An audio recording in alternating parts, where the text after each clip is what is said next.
De Pablo Javier Pérez López, escritor, que nos va a hablar de la desolación como ética en Cioran.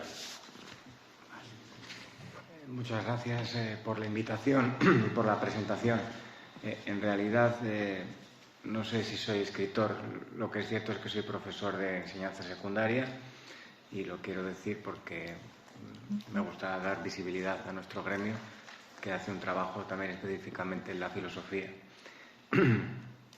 Yo traigo aquí una pequeña reflexión, unos apuntes, unos pensamientos, porque las partes que más me interesan de Cioran tienen que ver con su condición de rumano, con su condición de ser dominado por la nostalgia, con su condición de lector de Eminescu, con la importancia que da en su obra a la negación, con quizá una lectura desde la categoría de lo trágico de su obra, pero nunca me había parado a pensar a Cioran desde la categoría de lo moral o desde lo ético.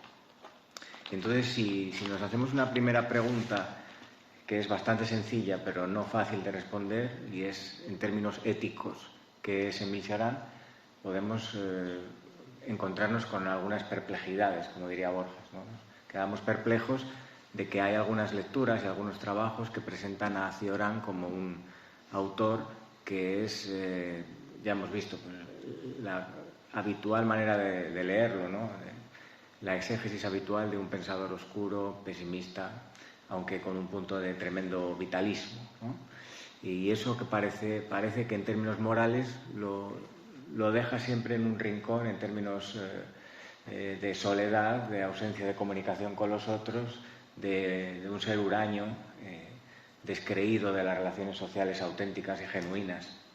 Y probablemente nos encontramos con que no es así, específicamente cuando se trata de personas humildes, trabajadores manuales, personas del pueblo, que por otro lado, para hablar de la relación con España, una de las cosas que amaba, como dijo el profesor Sabater, de España, era, dice literalmente en una de sus obras, España, el país donde todavía sobrevive el pueblo llano. El señor que dice que lejos está todo cuando deja la maleta, la niña que canta en las montañas de Santander y rechaza las monedas porque no está cantando por dinero, esa profundidad que quizá le recuerda a sus compatriotas de Rasinari y de las montañas de los Cárpatos.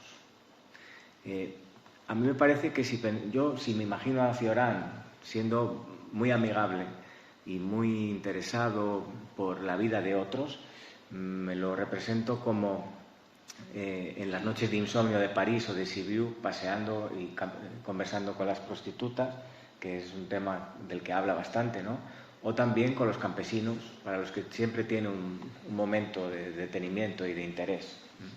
Entonces, ¿qué podemos decir que es Cioran en términos éticos o morales? ¿Es un negador?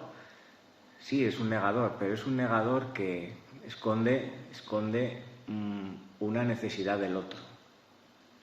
Hay una tremenda afirmación de Cioran que siempre me sacude, que dice que todo negador está sediento de un catastrófico sí. Él es un negador, pero quiere creer en algo. Y lo mismo pasa con las relaciones humanas o morales. Él quiere creer en los demás, pero no puede, porque se encuentra con personas altivas que creen que han descubierto la verdad en el sentido académico, en el mundo académico, que tienen poder, que buscan reconocimiento, posición social. Y cuando digo esto, pues estoy recordando lo que estamos hablando en clase hoy con los alumnos de secundaria, y es el cinismo. El profesor habló de los escépticos, ¿no? El escepticismo al que llega Cioran. Si hablamos de las filosofías helenísticas, los escépticos, entre ellos Pirrón, quieren hacer una cosa tan bárbara como poner el mundo entre paréntesis y seguir viviendo y despreocuparse. Dicen algo así como acabar con toda la realidad, ¿no? Hay un fragmento que dice Pirrón, que comenzó siendo pintor y después se hizo filósofo, toda su obsesión durante toda su vida fue eliminar toda la realidad. Yo me imagino más a Cioran como un cínico, porque como se ha dicho aquí, se ha hablado de un ser irreverente, irónico, crítico, socrático en el sentido del tábano que vuelve una y otra vez y que molesta e incordia, ¿no? y que se tiene que sacudir la vaca con el rabo, ¿no? Y también un ser que quiere vivir en los márgenes, que es donde encuentra estas relaciones humanas auténticas y genuinas, que no están mediadas por otros intereses humanos, ¿no? Espurios, podríamos decir. Un cínico es un ser que vive apartado de la sociedad, pero que querría creer en algún tipo de relaciones humanas auténticas, y que se dedica a pensar con autenticidad, a llevar una vida frugal. Parece que Cioran lleva una vida bastante frugal, con pocos recursos, porque para él era más importante mantener su autenticidad que conseguir recursos a toda costa, ¿no? Entonces me lo imagino más así. Me lo imagino conversando con prostitutas y con campesinos, preocupado del otro que está en el margen. Y cuando se preocupa del otro que está en el margen, se está viendo a sí mismo, porque no quiere sentirse defraudado de él mismo. La moral es una especie de espejo donde actuamos, pues desde el imperativo categórico, que se ha dicho en múltiples ocasiones, ¿no? Actuamos pensando que todos podemos ser los demás, que somos los demás. Y entonces esa idea de una especie de humanismo negador, de humanismo pesimista, me parece bastante potente. Y también en los tiempos actuales, en los que el cinismo, desde el punto de vista positivo, filosófico, no en el sentido vulgar de la palabra, me parece relevante como posibilidad moral. Entonces, yo creo que hay un sentido ético en la negación, en Cioran, y que ese sentido ético tiene mucho valor y es paradójico, porque es un encuentro con el desposeído, con el que está en los márgenes. Parece que Cioran podría leerse como una especie de nietzscheano, vitalista, para el cual todos los valores son positivos siempre que confirmen y que acepten la vida, ¿no? Y que afirmen la vida. Pero también hay una parte schopenhaueriana, como se habló aquí, que afirma que esa negación es importante porque te hace contactar con lo trascendente. También he pensado que quizá Cioran es una especie de romántico sin fe, una especie de romántico sin romanticismo, un romántico que no puede ser romántico. Y también las relaciones morales esconden ese tipo de idealismo que es tan propio de las teorías románticas. Hay un momento en uno de sus libros donde él se pregunta qué es lo que hace que una ética se funde. ¿Cómo se funda una ética? ¿Se funda con la costumbre, a través del dolor, a través del deber o a través del temperamento? Desde luego, en el caso de Cioran, no es a través del deber, como sería una ética kantiana, deontológica, sino que es a través del temperamento y de la aceptación del temperamento. Y eso tiene un sentido más aristotélico, ¿no? Es domar el temperamento lo que me permite convivir con los otros. O aceptarme como soy. Yo creo que en la decepción, en la soledad, en la ausencia de sentido, en el lirismo que hay en la melancolía, en la nostalgia, en el dor que está presente en Cioran, hay un sentimiento humanista, un sentimiento de acercamiento al otro, que puede estar opacado por el juego del malditismo, por el juego de la máscara. Y cuando hablamos de la máscara tenemos que recuperar la concepción trágica. Y en la tragedia también hay algo moral, porque hay una fusión de los individuos en la representación trágica, ¿no? Que según Nietzsche es a través de la música. Pero esa máscara, que es el juego de la sociedad, también tiene un poco de acercamiento al otro y de proyección de lo que quiero ser para los demás. Entonces parece que Cioran está jugando a ser una cosa que no es, está jugando a ser un niño, está jugando a la máscara y está mostrando lo que no es porque no puede ser lo que desea ser.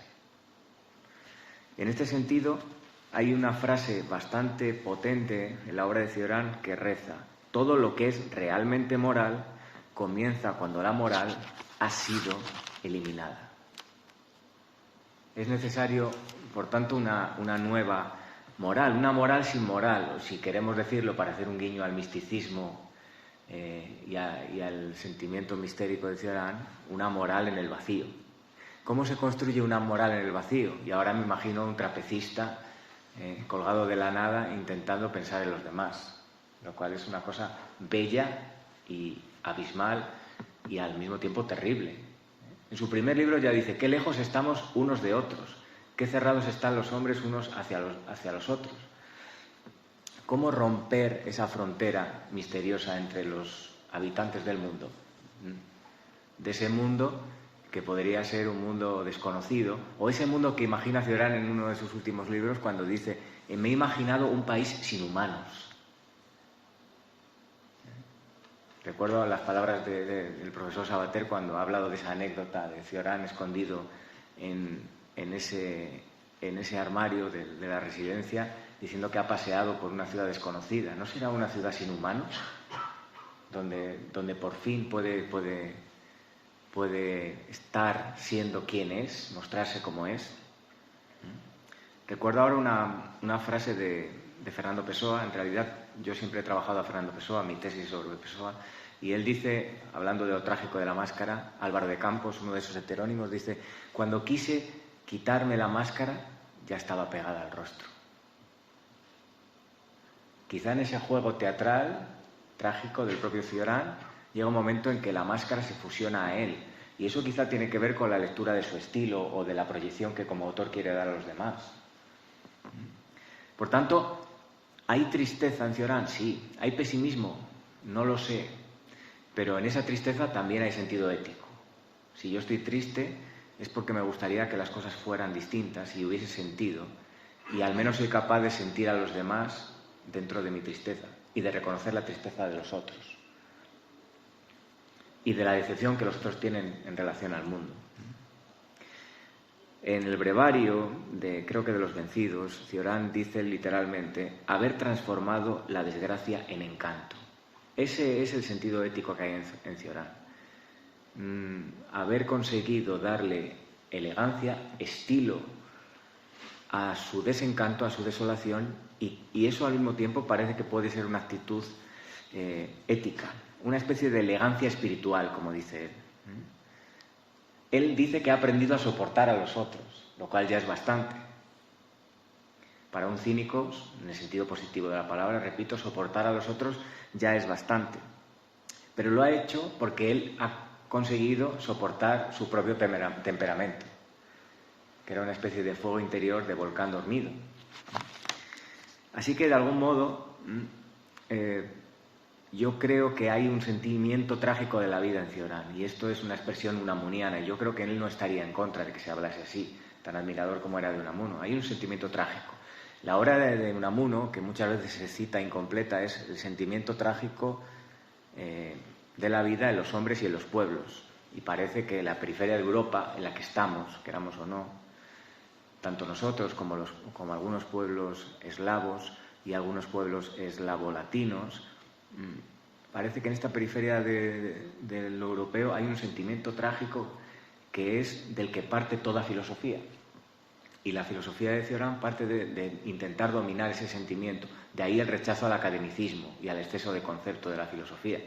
Y de ahí que en España o en Rusia, por ejemplo, no exista una filosofía académica fuerte y conceptual, sino que toda la gran filosofía esté en manos de los escritores, de los hacedores de literatura. Así que yo creo que en este lado trágico de Cioran hay un sentido ético.